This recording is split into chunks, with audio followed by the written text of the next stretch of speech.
모 회사 영업사원으로 근무하는 오철수 씨는 동료들 사이에서 별명이 사우나입니다. 식사 때마다 사우나처럼 쏟아지는 땀 때문에 밥 공기와 반찬에 땀이 떨어질까 최대한 밥과 반찬 그릇을 멀찍이 놓고 식사를 합니다. 어쩔 수 없이 뜨겁거나 매운 음식을 먹어야 하는 날은 그에게 지옥과 같습니다. 특히 순댓국이나 제육볶음 등을 먹어야 할 때는 아예 헤어밴드를 착용합니다. 어렸을 때부터 집안 내력인지 온 식구가 식사 때마다 땀을 비오듯 흘렸고 커서는 다른 사람과 함께 식사하는 것을 멀리하게 됐으며 성격마저 소심해졌습니다.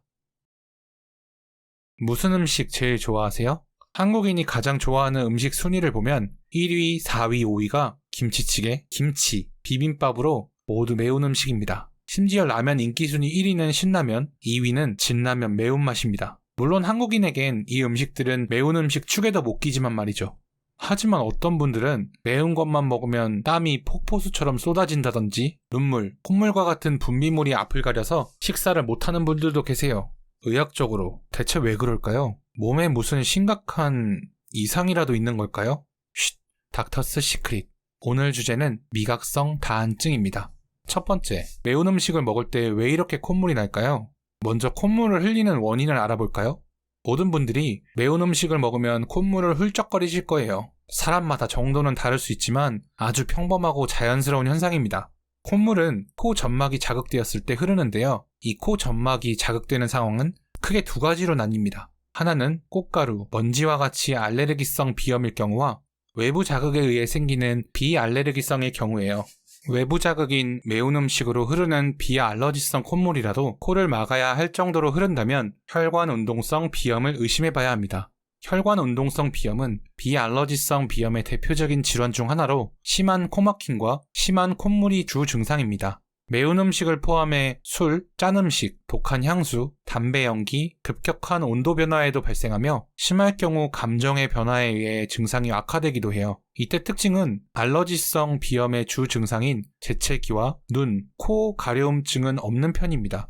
10대에 많이 나타나는 알러지성 비염에 비해 비알러지성 비염은 성인에게 많이 발생합니다. 그렇기 때문에 성인이 되어서 위와 같은 증상이 비염이라 인지하지 못하는 경우가 많아요. 만약 본인이 남들에 비해 콧물이 많이 나는데 재채기, 가려움증과 같은 증상이 없다면 비알러지성 비염 검사를 받는 것을 권장해드립니다. 두 번째, 밥 먹을 때 땀이 너무 많이 나는 분들. 매운 음식, 뜨거운 음식을 먹으면 이마에 송글송글 땀이 맺혀요.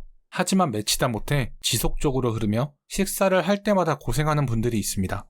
음식이 우리 몸에 들어오면 영양소들이 소화가 되는 과정에서 열이 발생합니다. 체온이 올라갔으니 체온을 다시 낮춰야겠죠? 바로 이때 땀이 배출되고 증발하면서 체온이 떨어지게 되는 거예요. 하지만 여기까지는 지극히 정상의 범주 안에 드는 분들의 이야기입니다. 과하다 싶을 정도로 땀이 흐른다면 그건 다한증을 의심해 봐야 해요. 다한증은 의학적으로 신체에서 땀이 과도하게 분비되는 증상으로 손바닥이나 겨드랑이 등 일부 부위에서 땀이 집중적으로 나는 국소적 다한증과 외부 요인이나 질병에 의해 체온이 상승해 전신에서 땀이 나는 전신 다한증으로 구분될 수 있습니다. 음식을 먹을 때 비정상적으로 땀이 많이 나는 미각 다한증은 미각성 다한증, 미각성 발한증이라고도 하며 일반적으로 땀이 얼굴이나 머리에 집중적으로 흐르는 국소적 증상이 나타나지만 경우에 따라서는 겨드랑이와 등에도 땀이 날 수 있습니다. 두 번째, 해결 방법은 없나요? 그러면 전 평생 땀과 콧물을 흘리며 밥을 먹어야 하나요? 라고 궁금하실 겁니다. 그렇진 않아요. 1차적으로 땀샘을 막는 약을 바르거나 먹어서 효과를 보고 차도가 없다면 주사요법, 이온 영동치료, 땀샘 제거 수술 등 전문의와 상담 후 다양한 시술을 진행할 수 있어요. 하지만 전문의들은 미각 다한증의 가장 쉬운 대처법으로 회피요법을 꼽습니다. 음식 중에서도 땀을 심하게 유발하는 맵거나 뜨거운 음식, 자극적인 맛의 음식 등만 피해도 난감할 정도로 땀을 흘리는 상황은 모면할 수 있다는 것이죠. 하지만 사회생활을 하다 보면 이러한 회피요법이 생각만큼 쉽지 않을 수 있습니다. 이럴 때는 적극적인 치료법을 찾아볼 필요가 있습니다. 우선 신경 전달 물질을 억제해 땀을 줄이는 약물 치료를 할 수 있습니다. 정밀 검진 후 글라이코피롤레이트라는 약물을 처방할 수 있으며 억제 효과는 8시간에서 10시간 정도입니다.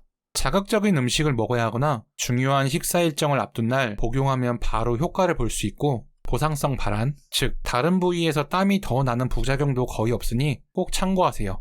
그리고 위보다 더 중요한 간단히 일상생활에서 땀이 덜 나게 하는 방법을 알려드릴게요. 첫 번째, 하루 30분 이상 유산소 운동으로 땀을 빼세요.